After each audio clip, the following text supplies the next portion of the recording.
बहुत बहुत धन्यवाद समय देने के लिए, और मैं माफी चाहता हूँ थोड़ा सा विलंब हुआ, थोड़ा सा लेट हुए हम लोग इसके लिए। It's completely fine. And good morning to you and all viewers. ठीक है मैम। मैम सबसे पहला मेरा सवाल यहाँ पर दो चीज़ों को लेके। पहला सवाल ये मैम कि अभी गिफ्ट निफ्टी भले ही 150-180 पॉइंट की तेज़ी दिखा रहा है, क्या मिड हाफ होते होते आपको लग रहा है कि ये फिजल आउट हो जाएगी यहाँ पे? क्योंकि बार बार जिस तरह के ग्लोबल संकेत देखने को मिलते हैं उससे पॉजिटिविटी बढ़ती है, लेकिन फिर बाजार उसी लेवल पर आके खड़ा हो जाता है, उससे नीचे चला जाता है। बल्कि दूसरी चीज़ मैम, बैंक निफ्टी जो है अभी तक हल्का हल्का सपोर्ट कर रहा था, लेकिन कल जिस तरीके से पिटाई देखने को मिली मैम, यहाँ पे इंपॉर्टेंट लेवल्स जो हैं वो टूटते हुए देखे यहाँ पे बैंक निफ्टी के, ये क्या संकेत दे रहे हैं? क्या लगातार चर्निंग चल रही है, अभी भी यहाँ पे आगे और कमजोरी आती हुई दिख सकती है? अब बैंक निफ्टी में थोड़ा सा कॉशियस रहने की जरूरत है। पीएसयू बैंक्स में प्रॉफिट बुकिंग रह सकती है थोड़ी सी, लेकिन जैसे ही वो सपोर्ट्स पर आएंगे वापस वहां पर एंट्री की कोशिशें होंगी। प्राइवेट बैंक भी बहुत स्टॉक्स अच्छे खासे गिर गए हैं, तो बैंक निफ्टी के लिए 58,000 is kind of a support. आज अगर एनीवेज 58,800 के आसपास कल बैंक निफ्टी क्लोज हुआ, मुश्किल से जो मुझे दिख पा रहा है 58,000 के आसपास बैंक निफ्टी लग सकता है, और वहां जब आ जाए तो एक बार लॉन्ग ट्रेड को प्लान कर सकते हैं विद स्टॉप लॉस एट कम से कम 200 पॉइंट, यानी 200 पॉइंट छोटा हो जाएगा। और 59 था एक्सक्यूज मी 57,300 का स्टॉप लॉस लगा करके हम लोग कम से कम 58,400 से 58,900 के टारगेट्स को चेस कर सकते हैं। जब भी आए इस व्यू को एक बार देखा जा सकता है। But now to be specific Nifty, तो निफ्टी की जो बातचीत हम लोगों ने की थी हर्ष जी, कई हफ्तों के बाद मेरे ख्याल से ये शो हो रहा है, अभी मेरे ख्याल से हफ्ता भर आपके साथ में, लेकिन बार बार मेरा एक वर्ड था कि 25,100 के आसपास निफ्टी आ जाएगा, और आ गया। और उसकी एक प्रोजेक्शन यही थी कि पूरा जो समीकरण बाहर की तरफ से बन रहा है, प्राइस एवरीथिंग दिख रहा था कि 25,100 तो बहुत ऑब्वियस वाला नंबर है, और आज हम वहीं के आसपास में हैं। कल का सेशन और नीचे गया, लेकिन क्लोजिंग 25,150 के आसपास हो गई। एंड नाउ दिस इज 200 दिन का मूविंग एवरेज ऑल्सो। अगर हम इसको वीकली टाइम फ्रेम पर भी देखें, इन सब बातों के साथ फिर भी हम कितने भी मूविंग एवरेजेस के आसपास आ जाए, एक बाउंस बैक, हम हमारी भाषा में इसको मतलब एक डेड कैट बाउंस बोलते हैं। तो जनरली यहां से एक थोड़ा सा एक अपसाइड का मूवमेंट पुल बैक की एक्सपेक्टेशन मुझे भी है, एंड वो पुल बैक निफ्टी को मोस्ट लाइकली आज और कल इन 2 दिनों के अंदर में मोस्ट लाइकली है कि 25,300 या 400 के आसपास एक बार लेकर के जाए।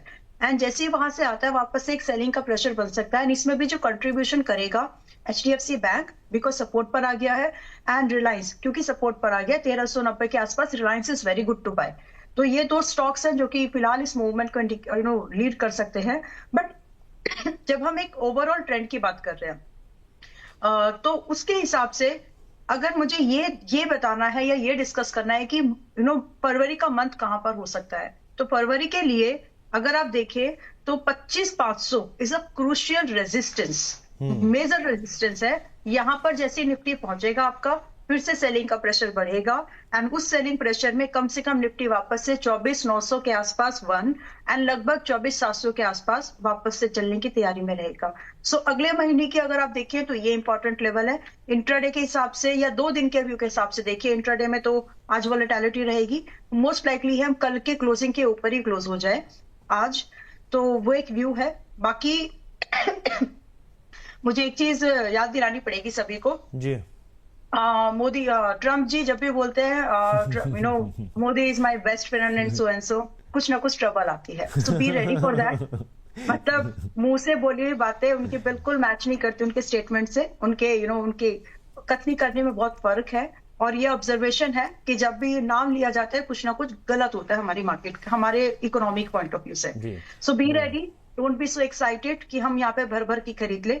भर भर के खरीदने वाला समय आएगा, मैं बताऊंगी कि कब मुझे लग रहा है कि यहाँ से पे खरीद सकते हैं। बट एज ऑफ नाउ थोड़ा सा डरो, ट्रेड कर लो, बट पोजीशनिंग अगर आपको इन्वेस्टमेंट के हिसाब से प्लान करनी है, थोड़ा वेट एंड वॉच करिए। अच्छे स्टॉक्स मिल जाएंगे आपको अच्छी वैल्यूएशन पर, बट थोड़ा सा रुक जाइए। खरीदना है अगर आज की डेट में तो रिलायंस को देखिए इन्वेस्टमेंट के हिसाब से, HDFC को देखिए इन्वेस्टमेंट के हिसाब से, TCS को देखिए इन्वेस्टमेंट के हिसाब से। तो ये अगर इन्वेस्टमेंट का मतलब कम से कम 1 ईयर जी, इन 2 स्टॉक्स को आप देख सकते हैं, बट थोड़ा सा कॉशियस रहिए इस मार्केट पे जी। लगे हाथ चलिए, मैम ने यहाँ पे आपको स्टॉक्स भी बता दी, और कहते हैं कि ट्रम्प्स ऑलवेज चिकन आउट, यानी कि पहले गरम फिर नरम, तो वो स्थिति इनकी देखने को मिलती है, और क्या कब बोलते हैं क्या कब करते हैं वो क्लैरिटी इस पर नहीं होती है, ये बात फैक्ट है। यहाँ पर मैम ने यहाँ पे आपको बताया पूरा लेवल, सब चीज़ें समझा दी यहाँ पे। अब मैम क्योंकि नतीजे बहुत सारे आ रहे हैं, उसके ऊपर बात करना बहुत जरूरी है। लेकिन पहले डॉक्टर रेड्डीज की बात करते हैं, फिर इटर्नल के बहुत सारे लोगों के सवाल जो मैं देख रहा हूँ यहाँ पे तत्वचिंतन अनंत राज के ऊपर, तो उसके ऊपर भी हम लोग चर्चा करेंगे। आप हमारे साथ बने रहिए।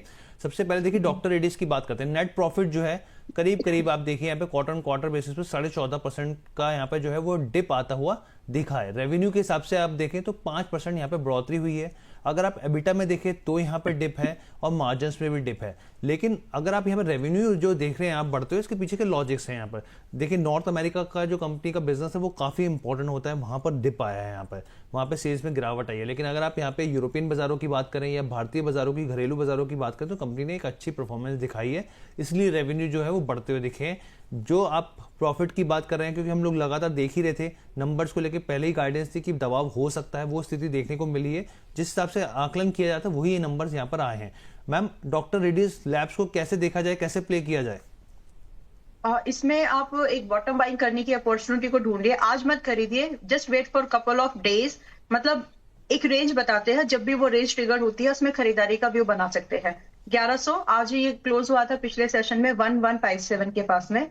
1100 is a very very nice number, very good number two accumulation.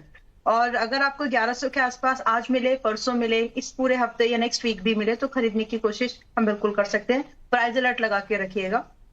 और दूसरा जो इसमें टारगेट है कम से कम 1200 से 1450 का, ये नजरिया 3 क्वार्टर्स का है हर्ष जी। तो अगर 3 क्वार्टर्स का नजरिए के हिसाब से आप इसमें इन्वेस्टमेंट रख सकते हैं, यानी पोजीशन साइज छोटा रखो जिसको होल्ड कर सको आप, तो आप इसमें एक एंट्री के बारे में बिल्कुल सोच सकते हैं with a very strict stop loss at 1000। 100 रुपए का 100 पॉइंट का स्टॉप लॉस रखिए और 100 से लगभग 450 पॉइंट के टारगेट की एक्सपेक्टेशन आप बिल्कुल रख सकते हैं।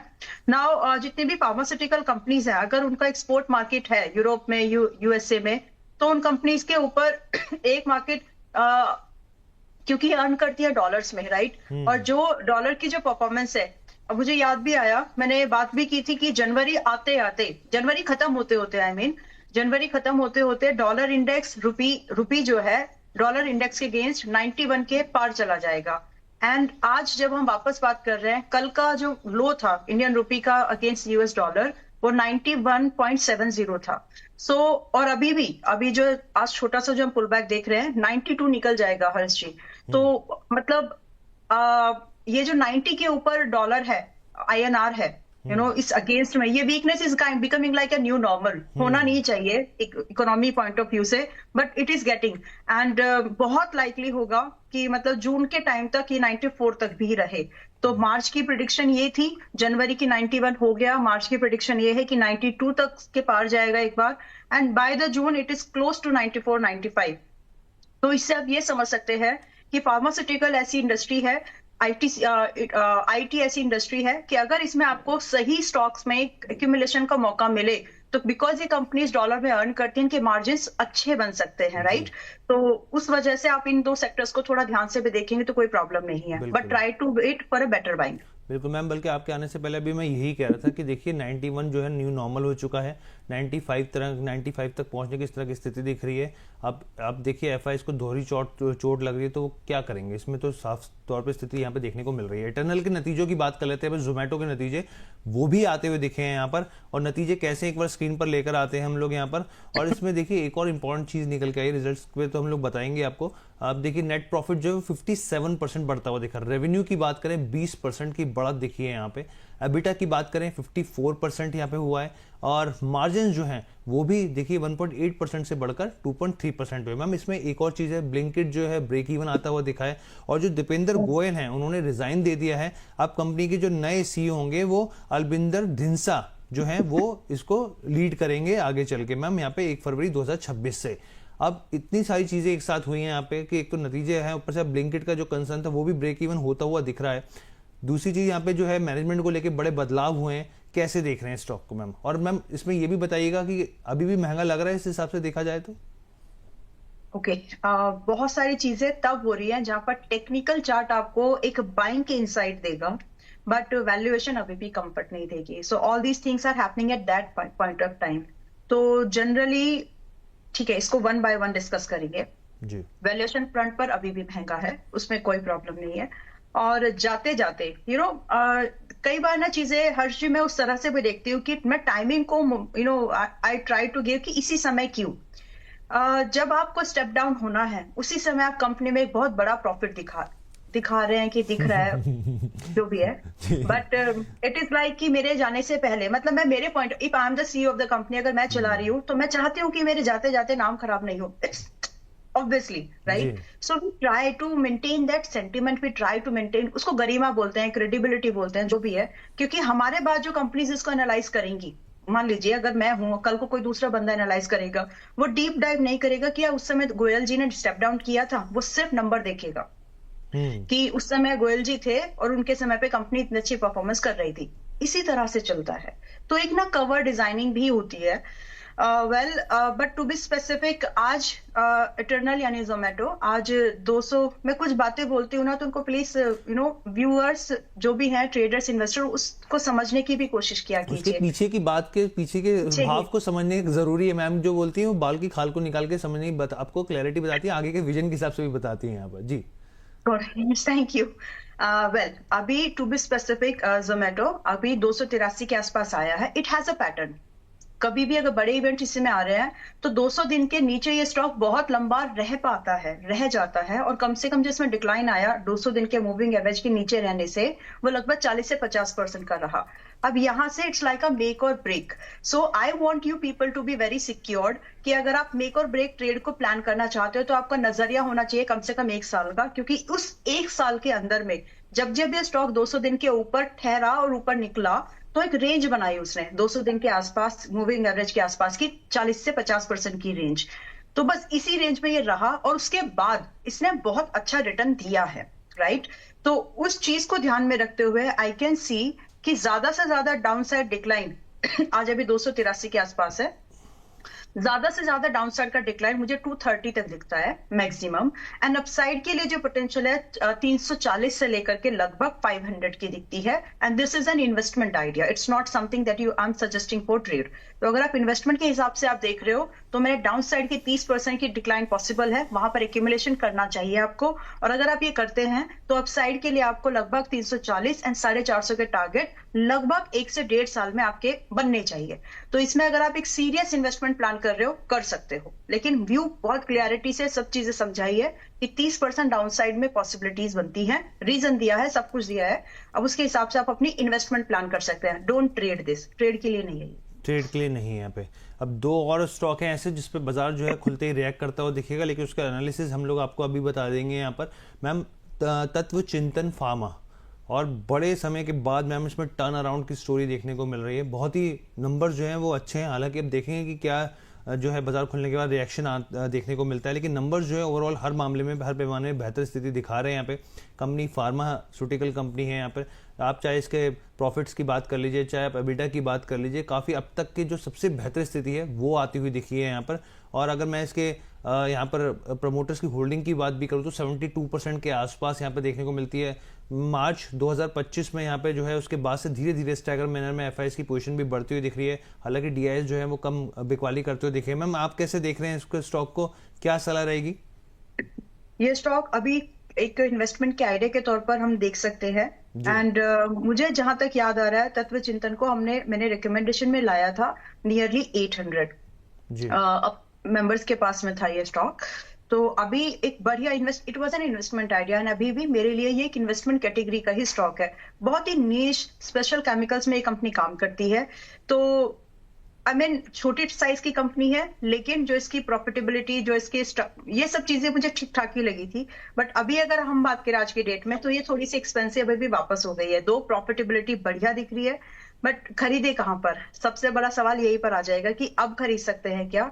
So with a simple view कि आप इसको अगले 6 महीने, हम जनवरी में बात कर रहे हैं, जून तक आप इसको रखने का इंटरेस्ट रखते हैं, तो फिर आप जून से अक्टूबर तक आप इसको रखने का इंटरेस्ट रखते हैं, तो आप इसमें एक छोटा स्टॉप लॉस लगा करके, विच इज 200 दिन का मूविंग एवरेज, इसके लिए काम करता है।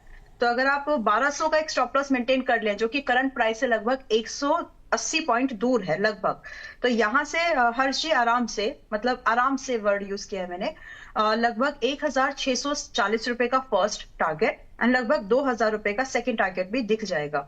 तो अगर हम इसको एक इन्वेस्टमेंट आइडिया के तौर पर देखें, होल्डिंग रहेगी 6 से 9 महीने की, it is very likely to work. तो इसको एक इन्वेस्टमेंट आइडिया के तौर पर बिल्कुल देखा जा सकता है करंट प्राइस पर भी। ठीक है। यहाँ पे बहुत सारे दर्शकों के सवाल आते हैं, तो कुछ सवाल भी हम लोग ले लेते हैं यहाँ पे। और यहाँ पर जो है सवाल मैजिक रेमेडी के नाम से है, कह रहे हैं नमस्ते सर, मैम नमस्ते, BEL पर अपना सुझाव बताएं, होल्ड करें, सेल करें, बाय करें मैम? BEL जी, ऑलराइट। डिफेंस स्टॉक्स की तो पिटाई चल ही रही है मैम, हालांकि तो डिफेंस में थोड़ा सा और 10-12% की डिक्लाइन पॉसिबल है, इसके बाद संभल जाएंगे मोस्ट लाइकली। और वो भी बजट के बाद की ही स्टोरी बनेगी, मतलब प्री बजट उतना कुछ खास होगा नहीं, बिकॉज ट्रेड डेफिसिट भी है, फिस्कल डेफिसिट भी है, एंड बॉन्ड अगर आप लेने जा रहे हो तो बहुत लॉन्ग टर्म के बहुत एक्सपेंसिव मिल रहे हैं। तो कुछ चीजें हैं जो कंस्ट्रेंट रहेंगी गवर्नमेंट के लिए भी, क्योंकि घर बिना पैसे के तो चलता नहीं है, गवर्नमेंट को भी पैसे चाहिए, GST कट किया है। So lot of things. Well, BEL अभी अगर देखें तो 402 के आसपास आया है। In my opinion we should wait for 380 से 385 के रेंज के लिए मिल जाएगा। तो इस रेंज में हम खरीदारी के बारे में सोच सकते हैं विद अ व्यू कि हमको कम से कम 440 का एक फर्स्ट टारगेट मिल जाए, और लगभग अगर हम होल्ड कर सकते हैं तो 470 का एक दूसरा टारगेट हमको मिल जाए। एंड आई से कि यहाँ पर एक स्टॉप लॉस मेंटेन करिएगा 360 का। अगर आप 385-80 में ले रहे हैं तो 360 रुपए का 360 का stop loss more than enough है, उसको मेंटेन करके इसको रख सकते हैं। आज मत खरीदिए, 1-2 दिन का वेट करिए, 385-80 आना चाहिए। ठीक है, यहाँ पे क्लैरिटी मैम ने दे दी। और भी नतीजे हैं यहाँ पर चर्चा करने के लिए। वारी एनर्जीज के नतीजों की बात करते हैं, फिर अनंतराज की बात करेंगे। यहाँ पे अगर आप वारी एनर्जीज को आप यहाँ पे देखें तो जो प्रॉफिट है उसमें क्वार्टर बेसिस पे एक करीब 26% का जंप आता हुआ दिखा है। यहाँ पे रेवेन्यू के हिसाब से देखें तो 24% जो है बढ़ोतरी होती हुई दिखी है। इसके अलावा एबिटा की बात करें 38% जो है यहाँ पर भी ये बढ़ता हुआ दिखा है। और अगर आप यहाँ पे मार्जिन्स के हिसाब से देखें तो करीब यहाँ पे आप देखिए 23% से बढ़कर ये 25% हो गया है। चाहे आप वारी की बात कर लीजिए, प्रीमियम एनर्जीज की बात कर लीजिए, क्योंकि प्रीमियम एनर्जीज के ऊपर भी स्थिति जो है आज नतीजे आते हुए दिखेंगे। मैम इन दोनों की स्टॉक्स की बहुत पिटाई हुई है। मार्जिन्स पे भले ही हम लोग देख रहे हैं स्थिति Q3 में बेहतर होती हुई दिखी है, लेकिन पिछले कुछ समय में प्रीमियम एनर्जीज की भी बात करूं तो मैम क्या 1100 के ऊपर था, 700-800 के भाव पर आता हुआ दिखा है। नंबर्स जो सेल मॉड्यूल सेल्स होते हैं उसमें वो काफ़ी महंगे होते हुए दिखे। यहाँ पे सिल्वर की हम लोग देखते हैं, उसकी जो डिमांड को लेकर कंसर्निंग बनी रहती है, उसका इम्पैक्ट है यहाँ पे। और कंपटीशन के लिहाज से भी काफ़ी वो जो है नंबर्स जो है वो हिसाब से दिखा रहे हैं। आप कैसे देख रहे हैं इसको? दोनों ही स्टॉक्स में जो आपने एक बात अंडरस्कोर कर दी है वही वैलिड, सबसे इंपॉर्टेंट बात वही है। तो देखिए डोमेस्टिक मार्केट तो है ही, बट कहीं ना कहीं यूरोप एंड USA इनके लिए मार्केट थे, राइट? तो और जो इंपोर्ट होता है ये product maximum import dependent products हैं। मैन्युफैक्चरिंग की अगर बात करें सो इंडिया में स्पेसिफिकली मैन्युफैक्चरिंग एज होती नहीं है, असेंबलिंग होती है, और उसके ऊपर हमारी चाइना के ऊपर डिपेंडेंसी है। अब अगर चाइना US लड़ते रहेंगे तो शायद वो हमारे लिए थोड़ा सस्ता प्रोडक्ट को बेचे, लेकिन एक बात, जिस तरह से सिल्वर कॉपर ये सब महंगे हुए हैं, उसकी एल्यूमिनियम महंगा हुआ है, इन सब का इम्पैक्ट इनकी कॉस्ट पर, जो फिक्स्ड कॉस्ट होती है ना, मैन्युफैक्चरिंग कॉस्ट या फिर जो भी कॉस्ट है, प्रोडक्ट रॉ मटेरियल महंगा हो गया, तो इसकी वजह से मार्जिन पे असर आगे भी रहेगा। इट्स नॉट लाइक कि एक क्वार्टर के बेस पर क्या हम इसमें डिसीजन मेकिंग कर ले, नहीं, ये अगले 2 क्वार्टर की भी अगर बात करें तो कंपनीज फिक्स जो कॉस्ट बढ़ी है उनको एक्सपीरियंस करेगी, तो उसकी वजह से इनके मार्जिन की अगर आप फोरकास्टिंग करें तो थोड़े से दबे हुए एक्सपेक्टेशन है। तो जो फ्यूचर में हो सकता है प्राइस उसको करंट में प्रेजेंट में डिस्काउंट करने की कोशिश करेगा। ऑन दिस नोट अगर हमको वारी एनर्जी देखना ही है, वेट करिए 2100 के आसपास से 2000 के आसपास की रेंज का, और जब हम ये बात कर रहे हैं तो 2410 पर 20 पर चल रहा है। सो वेट करो 2100 2000 के आसपास के भाव में, तब हमारी एनर्जी में एक बार एंट्री के बारे में सोच सकते हैं with a deep stop loss at 400 points का, जो कि लगभग आपको 1600 रुपए का स्टॉप लॉस मेंटेन करना ही चाहिए कम से come for this kind of stock. And जो इसमें टारगेट है 2400 से लेकर के 2700 का भाव आपको देख सकते हैं, और ये टारगेट स्टॉप लॉस तभी वैलिड है जब ये एंट्री ट्रिगर हो जाए। सो वेट करिए फॉर नाउ, और जंप इन मत करिए, पुल बैक को ट्रेड करना इन स्टॉक्स में अवॉइड करिएगा। ट्रेड करना ही है तो प्रॉपर सपोर्ट पर बाय करिए, जहां पर थोड़ा सा जो भी न्यूज न्यूज फ्लो जो मैंने आपको बताए हैं वो और अच्छे से प्राइस इन हो जाएंगे। दूसरा, आपने प्रीमियर एनर्जी बोला है। प्रीमियर एनर्जी के लिए तो मैं बोलना भी चाहूंगी, 1100 पे था हर शीट, जब हमने बोला था कि आप इसका वेट करो 700 650 पर आएगा तब खरीदने के बारे में सोचेंगे। एंड पीपल वर्ड लाइक कि 1000 का स्टॉक, 1100 का स्टॉक, आप 700 650 की बात कर रहे हो, कैसे आएगा? आ गया, राइट? जी सो अगर वैल्यूएशन ज्यादा है, मैंने कैसे बोल दिया था, क्योंकि वो दिख रहा था कि चीजें महंगी हो रही है, वैल्यूएशन ज्यादा है, तो प्राइस उनको जस्टिफाई नहीं कर पा रहा है, तो उन सब चीजों को देखते हुए वो एनालिसिस की थी। नाउ अगर हमको अभी खरीदारी के बारे में सोचना है, वेट करिए 1-2 दिन और, वेट फॉर 650 एटलीस्ट, 650 पर आ जाए तो खरीदारी का व्यू रख सकते हैं विद स्टॉप लॉस एट 570। 570 से नीचे स्टॉप लॉस मत रखिएगा। टारगेट एक्सपेक्टेशन 710 से लगभग 800 रुपए की रख सकते हैं। सो प्राइस अलर्ट लगाइए ताकि आपसे मिस ना हो। जी मैम, सोमा अली जी का एक सवाल है डिक्सन के ऊपर, डिक्सन टेक्नोलॉजीज के ऊपर। ये जानना चाह रहे हैं कि क्या अभी एंट्री ली जा सकती है। मैम मैं आपसे समझना चाह रहा हूँ, डिक्सन टेक्नोलॉजी को लेकर पिछले 6 महीने के अंदर स्टॉक करीब 30% से ज़्यादा टूट गया। इसमें कई बड़े कारण रहे यहाँ पर। इसमें एक तो सबसे बड़ा कारण यहाँ पे यही रहा कि जो कंपनी के शाओमी जो बेसिकली यहाँ पर जो एक डिक्सन का क्लाइंट है, उसमें भी मार्केट शेयर में गिरावट देखने को मिली। इसके अलावा आप ये देखिए मोटरोला का जो मार्केट शेयर है वो लॉस होता हुआ दिखा। PLI 3.0 जो स्कीम है उसमें भी डिले देखने को मिला, उसका इम्पैक्ट होता हुआ दिखा है यहाँ पे। आप डिक्सन को कैसे देख रहे हैं, क्योंकि ये जो स्टॉक है हैवी वेट है स्टॉक है यहाँ पर, और क्या क्योंकि जो भी कोई निवेशक होगा वो लॉन्ग टर्म का नजरिया मतलब मिड टर्म का नजरिया तो लेके चलेगा ही चलेगा। क्या आपको दिख रहा है स्टॉक में क्या करने की रणनीति रहेगी मैम? ओके, तो देखिए ये EMS कंपनी है और electronic manufacturing services, manufacturing word तो चलो ठीक है, लेकिन जो प्रोडक्ट ये बनाते हैं, सिंपली मैं एक ही वर्ड में इसको बोलना चाहूंगी, वो इंपोर्ट हैवी है। इंपोर्ट की कॉस्ट अगर आपको बढ़ेगी, डिपेंडेंसी में अगर अनसर्टेनिटी दिखेगी, तो वो सारी चीजों का इम्पैक्ट स्टॉक प्राइस पर दिखता ही दिखता है। इसको आप मतलब समझ ही लीजिए तो अच्छी बात है। रही बात स्पेसिफिकली कि हो क्या रहा है इस स्टॉक में, तो आई हैव टू से दिस अगेन, 17,000 पर था हर्षी ये भी, तो ऑन इस मनी मतलब दूसरे प्लेटफॉर्म में भी और एक बार यहाँ पर भी फॉर दैट, तो 17,000 रुपए के पास जब आया तो हमने बोला था कि ये अभी कंफर्ट नहीं दे रहा है वैल्यूएशन पर, तो डिक्सन का वेट करो 10,500 के आसपास आने के लिए। एंड जब हम आज फिर से बात कर रहे हैं तो एग्जैक्टली 10,517 रुपए पर ये है। So what I am trying to make you guys understand, valuation extremely important होती है, स्पेशली तब जब आपके मैक्रो फैक्टर्स आप देख रहे हो कि उस पर्टिकुलर इंडस्ट्री स्टॉक को सपोर्ट नहीं दे रहे हैं। तो सब कुछ अच्छा चल रहा है तो ठीक है, लेकिन जब बहुत बारीक हो जाती है ना मार्केट, या फिर बहुत ही प्रॉब्लमेटिक हो जाती है, तो आपको बहुत बारीक होना पड़ता है। नाउ डिक्सन टेक में मेरी नजर में आज अगर आप खरीदारी का व्यू बना करके चलना चाहते हैं, 10,500 आया है, ज्यादा से ज्यादा ये और जो सरक सकता है इन माय ओपिनियन, ये 9,700 तक ही मुझे और दिखता है, इससे ज्यादा नहीं। सो अगर आप एक व्यू बना रहे हैं तो इस रेंज को एक एक्यूमुलेशन जोन की तरह आप ट्रीट कर सकते हैं। अगर आप 9,700 से 10,500 की रेंज में खरीदें तो पार्ट्स में खरीदें number 1, and maintain a stop loss. जो आपको स्टॉप लॉस इसमें लगेगा, कम से कम आपको 9,000 रुपए का स्टॉप लॉस इसमें रखना ही चाहिए। एंड जो टारगेट है 11,300 से लेकर के लगभग 13,000 का टारगेट आप इसमें एक्सपेक्टेशन रख सकते हैं। सो आज और कल के व्यू के हिसाब से ये रेंज वैलिड रहेगी, आप इसमें एंट्री के बारे में सोच सकते हैं।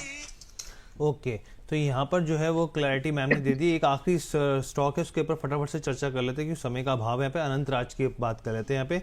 यहाँ पर अनंतराज के अगर नतीजों को देखें, क्योंकि देखिए कंपनी जो है डाटा सेंटर और जो बेसिकली रियल स्टेट सेक्टर है उससे जुड़ी हुई है यहाँ पर, और इनमें अगर आप यहाँ पे देखें तो नेट प्रॉफिट जो है वो करीब 31% साल दर साल के हिसाब से अनंतराज में बढ़ता हुआ दिखा है। यहाँ पे रेवेन्यू के मोर्चे पे भी 20% की ग्रोथ दिख रही है। यहाँ पे एबिटा की बात करें 27% ये बढ़ता हुआ दिखा है।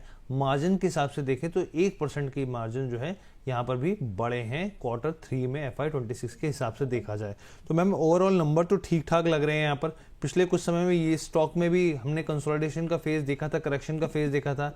अभी आपकी क्या सलाह है यहाँ पर? आज मैं एक लिमिटेड एक्सपोजर से अनंतराज में एंट्री के बारे में सजेस्ट करना चाहूंगी। और अनंतराज वैल्यूएशन वाइज तो कंफर्ट नहीं दे रहा है, बट जो इसके फाइनेंशियल्स है वो कहीं ना कहीं इसके ओवर एक्सपेंसिवनेस को जस्टिफाई कर देंगे फॉर द ट्रेडिंग पर्सपेक्टिव। तो और बाय दैट टाइम ये होगा, तब तक एक रिजल्ट और आ जाएगा। तो data centre is the niche, costing बढ़ेगी डेफिनेटली इन कंपनीज की भी, लेकिन डेटा सेंटर पर फोकस है तो इस वजह से इसमें थोड़ा मोमेंटम बना रह सकता है। नाउ मतलब बॉटम बाइंग अपॉर्चुनिटी बन सकती है। सो आज ये most likely gap up open हो रहा है 535 के आसपास। सो इंट्राडे में आपको अगर ये आज 530 और 35 के आसपास ही मिल जा रहा है, खरीदने की कोशिश कर सकते हैं, जिसमें कि स्टॉप लॉस स्ट्रिक्टली हमको 515 रुपए का रखना है, इससे नीचे की जरूरत नहीं है। क्योंकि अगर ये सपोर्ट टूट रहा है दैट मीन्स कि इसमें जो पुराने और इंपॉर्टेंट लेवल्स आने बाकी है, विच इज 430 450 लाइक। तो आज एक इंट्राडे में अटेम्प्ट कर सकते हैं, जिसमें कि हमारा पहला टारगेट हम लोग लगभग 560 रुपए का 560 एंड लगभग 595 रुपए का देख सकते हैं। अगर इसको दोनों टारगेट का अगर आप चेजिंग कर रहे हैं तो स्विंग ट्रेड कर लीजिए, 7-8 दिन का एक व्यू लेकर के चल सकते हैं। हाउएवर अगर आप एक क्वालिटी स्टॉक को ढूंढ रहे हैं जिसको आप होल्ड कर सकते हैं, तो आप Amara Raja is kind of that pick. आप इसको अपने पोर्टफोलियो के हिसाब से भी देख सकते हैं, छोटे पार्ट्स में खरीदिए, सिप्स करिए हर 10% पर। ठीक है ma'am, thank you so much Ambala ma'am, आपने अपना कीमती समय हमें दिया, हमारे दर्शकों को यहाँ पे महत्वपूर्ण जानकारियाँ साझा करी। धन्यवाद हमारे साथ जुड़ने के लिए। और साथ ही मैम जाने से पहले एक बार डिस्क्लोजर भी प्लीज शेयर कर दीजिए। हर्षी, बहुत सारे स्टॉक्स डिस्कस हुए हैं एंड सभी स्टॉक्स में सिमिलर व्यू हमारे मेंबर्स के साथ भी शेयर किया जाता है एक्चुअली। एंड अगर कोई भी रिकमेंडेशन के तौर पर यहाँ पर आया है तो मतलब इट इज वेरी लाइकली कि मेंबर के पास भी वो पोजीशन फ्यूचर में दिखे। But trading and investment are subject to market risk, उसको समझते हुए काम कीजिएगा। मेरे पर्सनल पोर्टफोलियो में इनमें से कोई स्टॉक नहीं था जो हमने आज डिस्कस किया है। बहुत सारे स्टॉक्स बजट के रिजल्ट पर रिएक्ट करेंगे, गैप अप दिखेंगे, जंपिंग मत करो, वेट एंड वॉच वाली स्ट्रैटेजी पर काम करिएगा। Thank you. Thank you so much ma'am, बहुत बहुत धन्यवाद हमारे साथ जुड़ने के लिए। प्रतिभूति बाजार में निवेश बाजार जोखिमों के अधीन है। निवेश करने से पहले सभी संबंधित दस्तावेजों को ध्यान से पढ़ें।